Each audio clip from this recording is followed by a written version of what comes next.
ഞങ്ങൾ തിരുനെൽവേലിയൊക്കെ വിട്ട് എൻ്റെ വീട്ടിൽ കുറച്ച് ദിവസം വന്ന് നിന്നു. അപ്പോൾ എടുത്തൊരു ഈവനിങ് ഇതാണ്, കിണ്ണത്തപ്പം ഉണ്ടാക്കാനുള്ളൊരിതാണ്. അപ്പോൾ അത് എല്ലാം റെഡിയാക്കി വച്ചതിന് ശേഷം ഞാനും അബിക്കുട്ടനും കൂടെ ചായ കഴിച്ചു. അപ്പോൾ എൻ്റെ പിള്ളേർ നല്ല ഉറക്കമാണ്, അവരുടെ ഇവിടെ വന്നപ്പോൾ അവരുടെ ഉറക്കത്തിൻ്റെ ടൈമിംഗ് ഒക്കെ മാറി. അങ്ങനെ ഞങ്ങളുടെ കിണ്ണത്തപ്പം തട്ടി ഞാൻ റെഡിയാക്കിക്കൊണ്ടിരിക്കുകയാണ്. കേക്ക് കട്ട് ചെയ്യുമ്പോൾ ഹാപ്പി ബർത്ത്ഡേ എന്നൊക്കെ പറഞ്ഞ് അത് കട്ട് ചെയ്തതിന് ശേഷം ടേസ്റ്റ് ചെയ്യാൻ ഞാൻ എൻ്റെ അമ്മയും അബിക്കുട്ടനെയും വിളിച്ചു വരുത്തി. അവർക്കാണെങ്കിൽ ഈ വീഡിയോ കണ്ട ഭയങ്കര ചിരിയാണ്.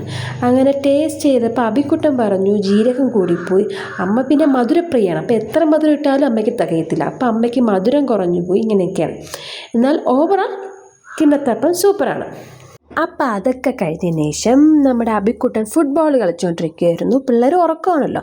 അപ്പോൾ പിന്നെ ഞാനും അമ്മയും എല്ലാവരും കൂടെ കുറച്ച് നേരം അവിടെ ഇരുന്ന് അമ്മയെ കൊണ്ടിൻ്റെ തലയൊക്കെ മസാജ് ചെയ്യിപ്പിച്ച് ഞങ്ങളിങ്ങനെ കുറേ ദിവസമായി, ഞാനൊരു 3-4 മാസം വീട്ടിൽ വന്നിട്ട് അപ്പോൾ അതിൻ്റെ വിശേഷങ്ങളൊക്കെ പറഞ്ഞുകൊണ്ടിരിക്കുകയായിരുന്നു.